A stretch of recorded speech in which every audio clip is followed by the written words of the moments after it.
Hi, welcome to the webinar today, the top 3 nutrition mistakes keeping you stuck and what to do instead. I'm Casey Bayne and I'm so excited to be here with you today. Let's jump straight into it. What I'd like you to do is grab a pencil and paper or notebook or whatever you might want to take some notes on. And as we're going through this today, if there's something that resonates with you, just write it down. There will also be an opportunity to write down some of the reminders of things that you're going to learn today and answer some questions that I have along the way. So the first question that I want you to answer is I want you to write down why you're watching this webinar today. So by the end of it, I would really love to know if we delivered on what you were expecting and if you got your questions answered. And if not, please feel free to reach out to me. I'm more than happy to talk anything regarding nutrition, and I'd be love to hear from you. All right, so today we're going to give a quick welcome, and I'm going to talk to you a little bit about why I'm here doing this webinar and a little bit about my story. Then I'll go into the 3 nutrition mistakes that most people are making and what to do instead. And then I'll kind of talk to you a little bit about creating sustainable shifts and future work on that. And then there will, of course, be an opportunity at the end if you want to shoot me a message or ask me any questions. I would love to answer that for you.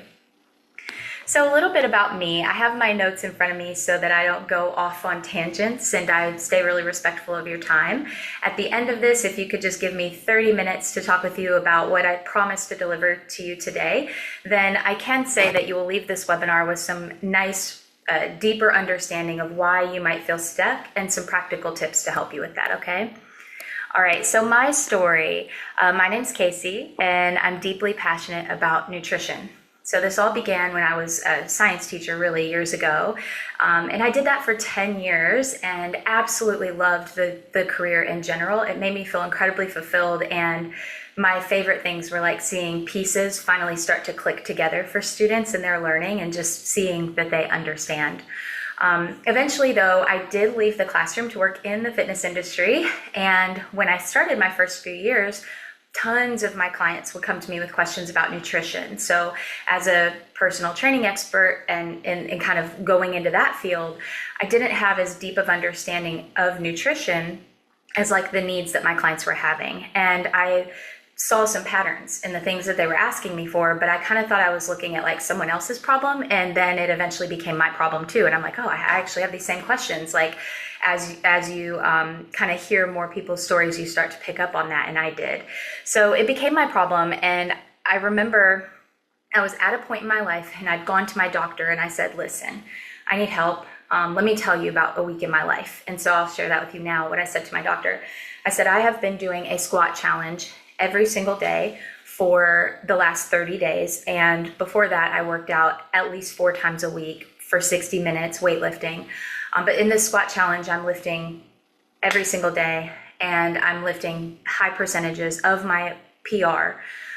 So that's an immense amount of work on the body. And I'm also had just finished a running program to get faster at 5Ks and more endurance there. And I had shifted into half marathon training. So I'm running around 4 to 13 miles, several times a week. I'm doing base runs, tempo runs, a little bit of conditioning runs, some long runs every week. I was also practicing yoga and doing a lot of stretching modalities because obviously I was pretty sore. And I joined roller derby. And that was 2-hour practices 3 times a week. And I went to nearly all of them. And I would leave practice just drenched in sweat. You could wring out my gear and it would probably drip sweaty. So I was giving that kind of effort. And at the same time, I realized and recognized I'm working so hard. My nervous system is a little bit jittery, and I had a lot of cortisol probably in my system. And I was feeling really stressed out because despite all of that work, my scale just kept going up. And it wasn't when your scale goes up a little, but your clothes still fit the same. It was my scale was going up and never coming back down at all. And my clothes were fitting tighter, and I was feeling bigger in my body. So I did what most of us do. I was like, well, calories in, calories out. That's what everybody always preaches. So I'm going to just eat less. And that's surely going to get me where I want to go. But it didn't work either. I literally just still kept gaining weight, and I was tapped out. I'd done everything that I could handle nutritionally with the information that I had.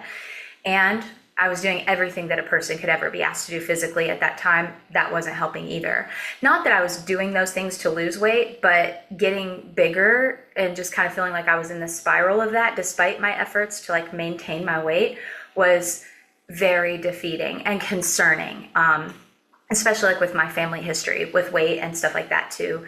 So the more I tried, the more frustrated I became. And at this breaking point, my doctor got everything checked. We checked my thyroid, which I do have hypothyroid and Hashimoto's, but it was all under control and nothing else really showed up on my blood work. So they were just like, well, I mean, you're doing all you can do. You can try. They gave me some options for like weight loss medications and stuff.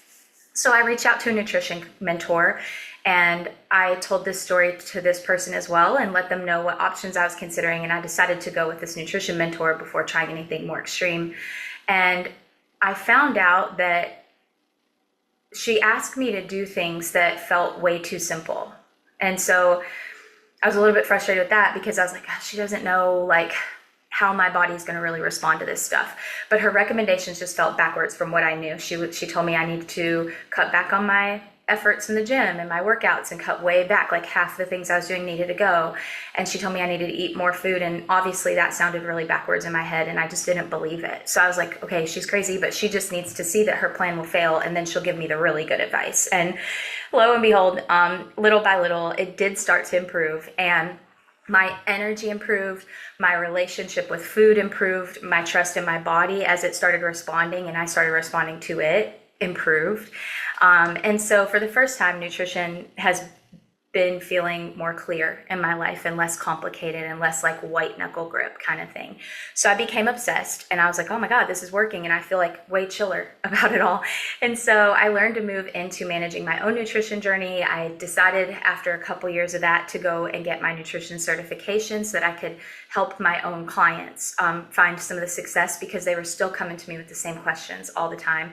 And they were the same questions I was having. I'm working out, I'm doing everything I can, and I'm plateauing, or in my case, continuously gaining weight. And so anyway, now I decided to go get my nutrition certification and I began taking on nutrition clients and practicing how to best communicate my plan with them and creating tons of tools and resources along the way. As a teacher, I kind of went through this journey, and at the same time I'm going through it, I'm looking at it through the lens of an educator. How can I clear this path and make it easier for people to follow behind me efficiently? Give them some of their time back. I understand that they feel frustrated, and let me just how can I make this easier for other people? So that's one of the reasons why I'm here in front of you today. So though I've tried everything. I've tried keto, intermittent fasting. I know everything about these things. I have tried Whole30. I've successfully completed it multiple times and actually was wonderful. Like I have a whole thing in my head about Whole30, but it's a little bit unrelated to our topic today. I did the Hard 75 challenge a couple times, like when it felt fun. I've done detoxes, I've done juice fasts and just integrating more of that in my life as well. But basically, if there's a trend that kind of promises that it's going to help you solve some of your nutrition problems, I've tried it and am educated on it. So if you have any questions about anything like that, that could be something you send my way, and I will give you the good, the bad, and the ugly of each one. But more importantly, none of them are the thing that's going to get you to your goal long term. They're all fun things to try. They're all things that can help you understand and connect with your body better. They're fun challenges, but sometimes all of that stuff is like decorations on the cake, and I needed the cake itself. So I'm going to tell you a little bit about some of the simple mistakes that I was making today, and my goal here is for you to leave with a lot of clarity and understanding around these three areas and information about what the next steps might be for you. Okay, thank you for hanging in there with me for my story. It's so hard to condense what you're so passionate about into something you could talk about briefly, but I love talking about why I'm interested in nutrition. So thanks for bearing with me.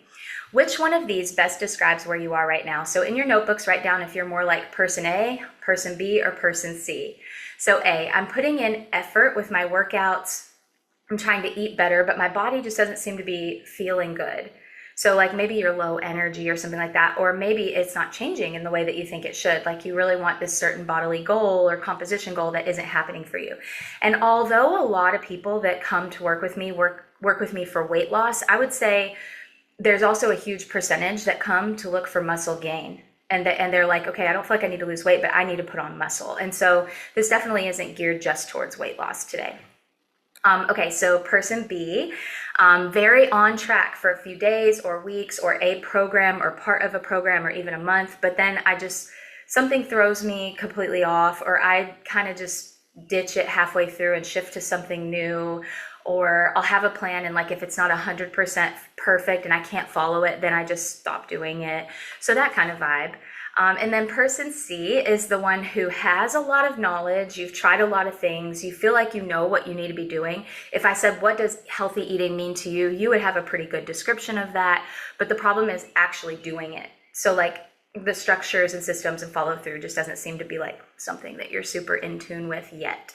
So I want you to think about those three characters and just identify with one of them. Feel free to describe how you feel similar or differently than them or connect in some way. Feel free to pause this webinar to do your writing prompts at any point, and then just push play and we'll continue on when you're ready. All right, so one more quick poll. Do you believe you consume more, less, or the correct amount or ideal number of calories in a day than what you should be in order to reach your goal? So if your goal, whatever your goal is, do you think you're overeating for that goal, under eating for that goal, or hitting it calorically just right? So take a moment and answer that. Feel free to pause here if needed. Most people indicate when I actually sit with them one-on-one in person that they think they overeat.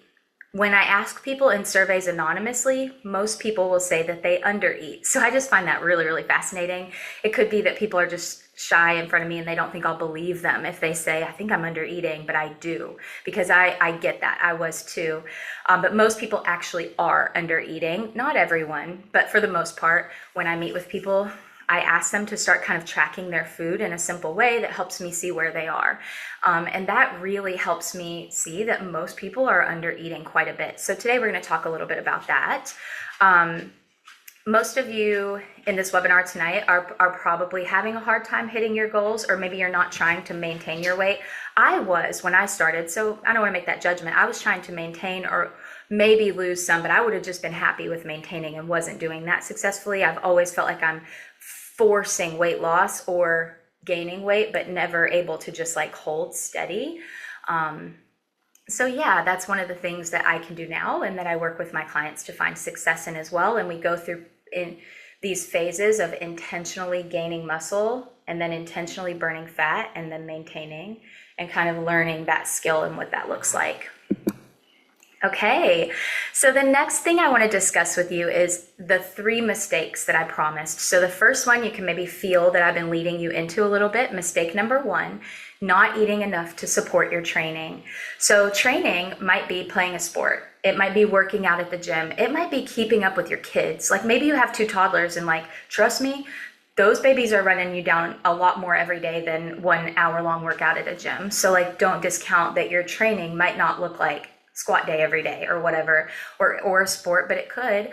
So basically you're not eating enough to support the amount of physical demands that you have on your body for whatever reason. So I included 3 screenshots from 3 different nutrition clients. I just picked 3 that I train right now, and their food diaries are from like really recently. So whenever you're watching this webinar, I took these screenshots from the week before I filmed.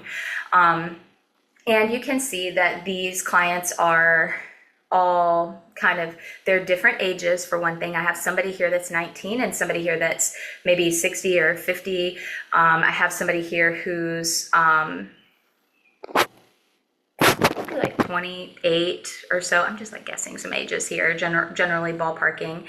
And one thing I want to take away from this is that these clients all have a calorie goal. So their calories that I've asked them to track on here are for if they want to gain muscle or burn fat with their current conditions in mind. So it's been calculated based on their BMI, their goal, how many days of activity they have, their height and weight and all that kind of stuff, their age, their gender, as assigned at birth. And so with their calorie baseline, they know where they need to go to hit their goals and fuel their bodies properly. And I picked these 3 days because these 3 days are all days where these clients in particular struggled a little bit with reaching their goal. So the first one ate 1474 and needed 2200. So this person's chronically under eating. This person is young. And when I said to them, this is like one of their first weeks tracking, I said, how do you think you did? And we talked about it a little bit. And then when I kind of pointed out that discrepancy between where they were eating, where they should maybe consider trying to eat closer to reach their goals, they said, oh yeah, that was a day when I was tracking and I still felt like I was like working on focusing on losing weight. So I was eating less food. And so then that gave me an opportunity to explain how that's detrimental to the goal. This last client here, I think it's the last one. Okay, the middle one. This is a person who already is like working really hard on their goals, but sometimes also undereats. And this person, sometimes when they undereat, they just have a hard time feeling like they can get enough calories because their body's like, I'm not really that hungry, or that just feels like a lot of food. So we get to coach and talk about that a lot as well. The last one's an athlete who sometimes undereats as well, just like how I did. So anyway, they're just all different kinds of people, but this same common issue of not eating enough to support their activities of daily living. And we'll talk more in today's webinar about how that affects the body. So here's an example. When you undereat, one of the things that happens is your energy begins to just tank. So your body needs fuel to build muscle, recover, and burn fat efficiently. So these are all consequences of very real things that my clients and I have experienced when in a chronic state of undereating. And I mean chronic because it's not just a day of not eating enough food or a few times a week. This is like a really, really regular pattern. And these people never eat enough because they feel guilty when they eat what they're supposed to because they feel like it's too much. And I've had clients use words like, well, I shouldn't have ordered that thing. It felt gluttonous to me. And I'm like, wow, like, let's talk a little bit about what that means and why it feels that way to you. So anyway, just an interesting takeaway there. So one of the things that you will for sure experience is your energy levels will lower. You'll feel tired, sluggish, and less motivated throughout the day. Things that shouldn't feel as hard, like every little thing feels harder when you're under eating. You'll have increased hunger and cravings, especially for high calorie, quick energy foods. So my people who are like, yeah, I just really crave full throttle sodas because you're under eating and your body wants that sugar right now. Or I've had people say literally to me, I have massive sugar cravings. I think it's an addiction, but they're eating only half the calories that they need to every day. So their body's just making that craving happen so that they will fuel their body. Increased hunger and cravings. Okay, so loss of muscle mass. Your body actually will break down muscle tissue for energy. And if you're a chronic undereater, it will do that before it burns fat. So a lot of people think, oh, if I just undereat, my body will take from my fat reserves and I will get skinnier.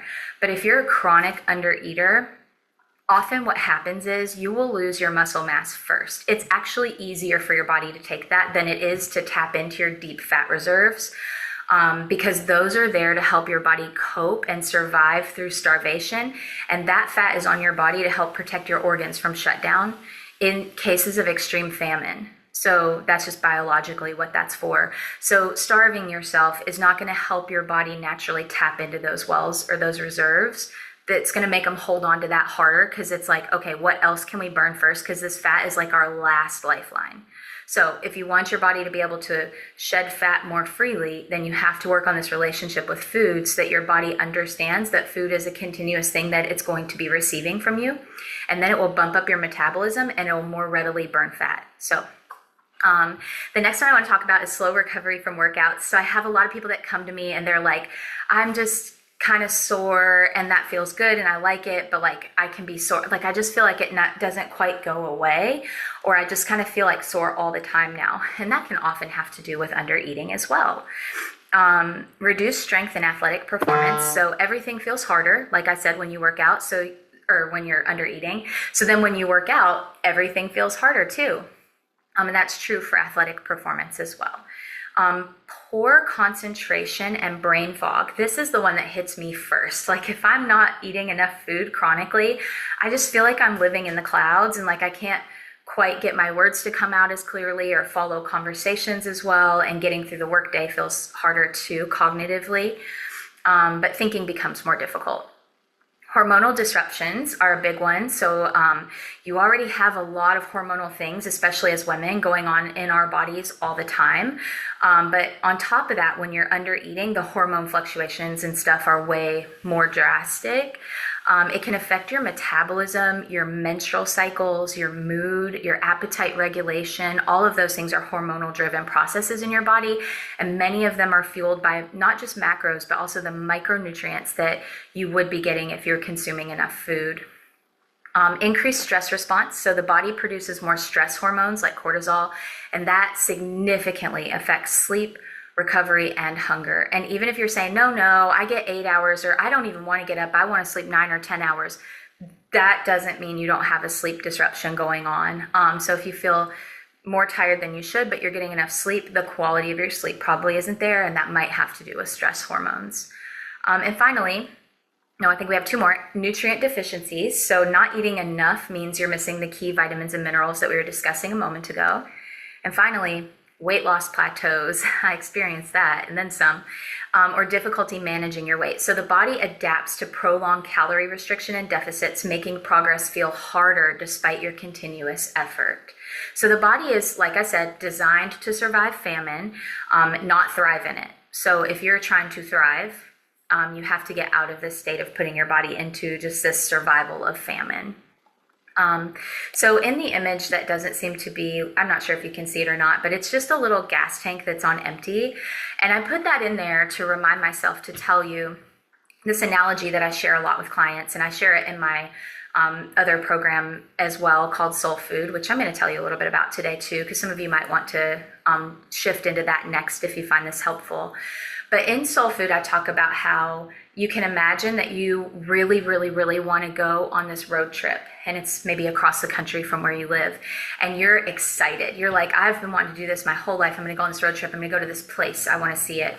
And you have this destination in mind, right? And you want to enjoy the journey there. So you get in your car, you get that tire checked on the front left because the thread's low, and maybe get it replaced because you've had to fill it up a few times in the past 6 months or whatever. You make sure everything else is good there. You get your fluids topped off. So you've got your wiper fluid, and they say, oh, this wiper's looking a little rough. Let's go ahead and switch those. And you're like, yeah, great, sure. Get that air filter or whatever. You know how it is when you go to these places. You get the oil changed, and you fill that car up with gas, and you go. And you have to stop a few times because unfortunately you did run out of gas. So, not run out, but like, you got down to a quarter of a tank, a cup, and then you go fill it up again, or, whatever. But it starts pouring rain, but your wipers are good. They're running, they're smooth. You, maybe, all the things are just going, you're flowing, you're going on this road trip, you're enjoying things other than your car, you're enjoying life. And I want you to think about now doing that same trip again without regard for your car, and just thinking like, no, I really want to go right now. And I don't want to stop and deal with this car. I'll deal with it when it's an issue. And so you just take off, and in 30 miles, you have to stop and get gas because you're running really low. And so the engine light comes on, or the gas tank light or whatever. And you're like, great, I have to stop. What a drag. We just left. And so you stop and you go to the gas station and you put some gas in the car, but you don't bother to fill it up. You fill it to halfway. And then you're like, that's enough. Let's go. This car's too needy. And you get back in it and you start driving again, and boom, you get a flat tire. And you can imagine this story. Like, you go through a storm and it's raining and your windshield wipers are cracked, and the piece that's not doing well is the piece right in front of your face. So you have to drive like this. And this is literally like exactly how I explain to people what they're doing to their bodies when they're doing what I was doing to my body in the beginning of this story. So my body's the car. I have a destination. I want to be fit. I want to be strong. I don't want to be gaining weight unnecessarily and gaining fat on my body.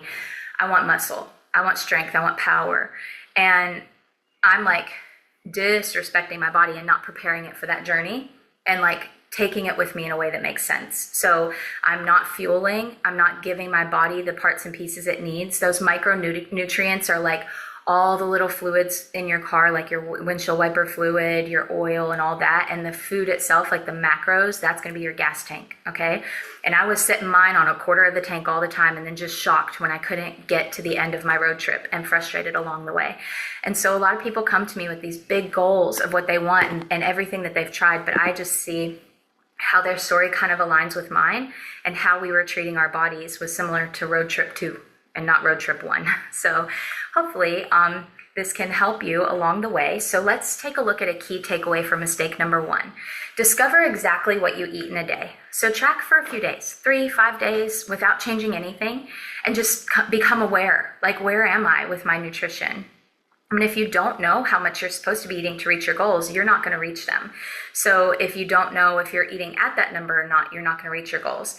You have to kind of hold the mirror up and see what's going on as you look at the reflection of yourself and your eating habits and your patterns.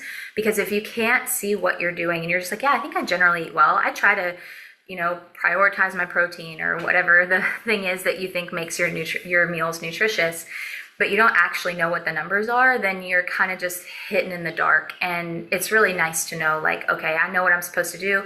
I know how to fill up my tank, so I'm not running on half and I don't even realize it. Okay, so that brings me to mistake number 2, all or nothing thinking. This is a very, I feel like clinical psychology term, and someone in one of my webinars once said, oh, we use this a lot in my corporate world as well. And I just think that's really interesting because it definitely applies to fitness and nutrition. So all or nothing thinking is sort of this, if you answered like, oh, I'm person number 2, I identify with that way at the beginning, this is kind of the one for you. So really tune in here if you're person number 2. But this is the person who this is often a mistake that's not easy to catch yourself doing. So a lot of people don't think this applies to them, but then when I coach them, I start to point out, oh, that sounds like it might be an all or nothing type thought. Let's reframe that. And they don't realize that they're thinking that way. So even if you're like, I don't really do that, really stay open anyway, because you might not realize that you're doing it, and that's okay. So the all or nothing principle is one where you are creating rules around yourself and your nutrition that aren't really rules that anyone could follow long-term and consistently. So I'm either eating perfectly or I failed. I missed this meal, or I went to that birthday party and just really blew it. So what's the point in finishing for the weekend? It's just really hard because I had to work really hard and I didn't get to eat all day. I was stuck in my car driving. And then I just didn't feel like eating anything at night either. So I just went to bed hungry. And then the next morning I had to get, just this kind of like, what's the point? I messed it up. It didn't work out. Why should I bother? That is all or nothing thinking. So if you struggle with being flawless versus actually getting things done, I want you to consider how progress can't come from being perfect, because no one can be perfect long term. And this type of thinking kind of gives you an excuse. You're like fighting for your own excuses. If you think that when an imperfection shows up that you might as well just give up. So I want you to really challenge, if that is something that shows up for you, challenge that feeling, because it's blocking you from being resilient and being like, okay, I'm just going to take one more baby step in the right direction, and then that might help me get back on track. So progress comes from being really consistent enough to find your success and not let the road bumps that everyone runs into, nobody is perfect, not letting those derail you from your progress for longer than they should. So a person who hits 80% consistently will beat the person who hits 100% for 5 days and then does nothing for 2. So just kind of keep that in mind. All right, so to defeat all or nothing thinking, I have a lot of strategies because it shows up in my life a lot. But one that's really general, I think, that can apply to a lot of different things in your life would be the 80-20 rule. So in nutrition, this is just remembering that nutrition averages over time, not meal by meal or bite by bite. It's an average of how did your week go in general? And so thinking about the 80-20 rule, I also always like to say it applies in that the goal that nutritionists often will cite is that you want 80% of the meals that you're consuming to be whole, limited, processed, planned out, thoughtful meals that are designed to meet your caloric goals, your macros, like what you're supposed to be eating in order to reach your goals. And 20% of the food that you eat should really be things that are fun, satisfying, social, whatever, things that really bring you joy and fulfillment. And that's it. The 80-20 rule is both that everything averages out, and that in that average, you want 80% to be things that are intentionally progressing you towards your goals. So let's practice an all or nothing thought and then applying the 80-20 rule to that. So the all or nothing thought might be, If I don't eat 100% organic, unprocessed whole foods, I am failing my health goals. And so a reframe for that, that's just like a little bit more grounded in like possibility, might be I aim for nutrient dense foods 80% of the time, but I leave 20% room for flexibility and enjoyment. Okay, so be thinking about that. I'll give you another example. So this one's not on the screen, I'll just say it verbally. Another one might be I had a few indulgent meals, so all the hard work I put in up to this point is basically wasted. So I just kind of want to think about how we would reframe that. If you want to pause here and try to reframe that using the 80-20 rule, go for it. It's a great thing for you to practice. And then I'll give you my thoughts on it and how I would reframe it. And then we can kind of see if we're a little bit calibrated. Okay, my thought on that might be a few meals do not define my progress. The choices I make today matter, and getting back to my routine now will help me move forward. So that's one way I would maybe consider reframing that. But there are infinite number of ways that you could reframe that to take the 80-20 rule into consideration or identify the all or nothing thinking that was taking place first. Okay, so the key takeaway from mistake number 2, if you were to divide your food choices into goal supporting, the 80%, I'm doing this intentionally to meet my goals, and flexible choices, the 20%. This is my indulgent, this is my fun, this is what I'm going to enjoy so that I feel satisfied and fulfilled and happy with my food choices. How much do you think your week of eating would reflect that 80-20 breakdown? Why or why not? So I want you to just take a moment, pause this, and write that answer down, and then when you push play, I'll continue on with my thoughts on this topic. Okay. So let's go ahead and move into mistake number 3. So all or nothing thinking combined with under eating can kind of bring a lot of people into a place where they'll frequently struggle because of those first 2 things, and then they end up being person number 3. Because as they're going, they're learning things, right? You're trying different things, you're learning things, but you're still feeling like you're not successful. So then you end up with just all this information in your head. You have all the knowledge you need, but like applying it, you kind of become frozen. And you just start to wing it. So a lot of people are in wing it phase. I hit that often still, and I try to wing it under 20% of the time. And then my 80% is like when I'm really focused on my nutrition. But I used to just wing it 100% of the time, and there was no consistent structure. Every day is different. Decisions are made when I'm already hungry, busy, stressed, and I'm just relying on willpower instead of a plan or systems. And then I'm critical of myself for not meeting goals when I didn't even have any way of like meeting those goals to start with. So if you ever find that you're in this boat, mistake number 3 might be for you. So this is simply a matter of thinking about structure. So structure isn't necessarily strict. It's just predictable and easy to maintain. Systems you can put in place and things you can do that will just be there, reliable. And that way you know, okay, because I have this structure in place, I know I'm going to hit my 80%. So go to breakfasts and lunches that you reliably can have that remove your decision fatigue and repeating meals that you already really like.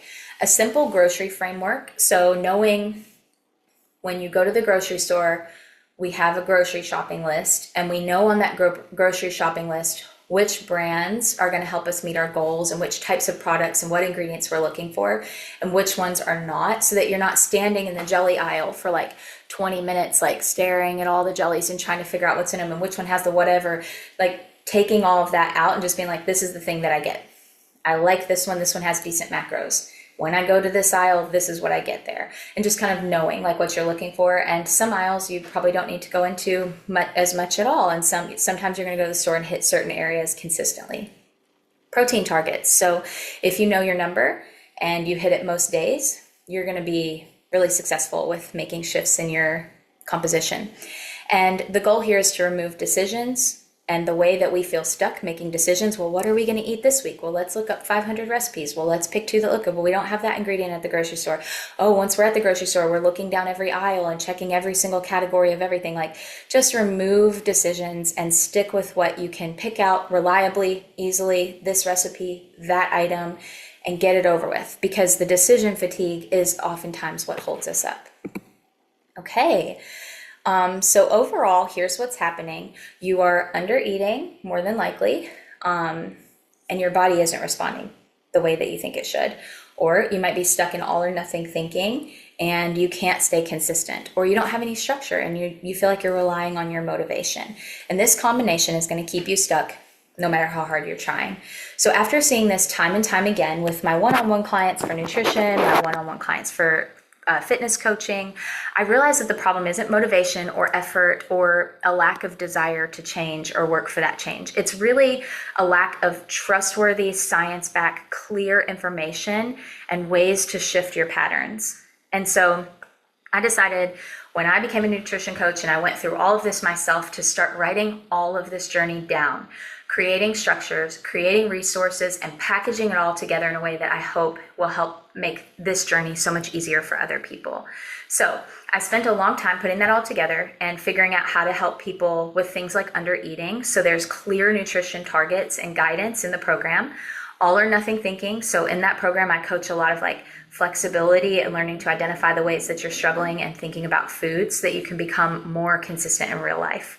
And for no structure, I have systems in place to help you make decisions a little bit more easily on your nutrition. And as you start seeing results, then you're kind of like treating your body like a little science experiment and you're testing out different things and you're like, that's working, let's keep it. Or that doesn't quite feel right for me, let's see if we can shift it a little bit. So as I say in the program that I've created over and over and over again, we're trying, instead of getting to perfection, we're trying really hard to get systems in place that work when life is busy, messy, unpredictable, and just real life. So anyway, the nutrition program is called Soul Food, and I'll tell you a little bit more about it as we go in case you want to give it a try. So why do we feel stuck for so long?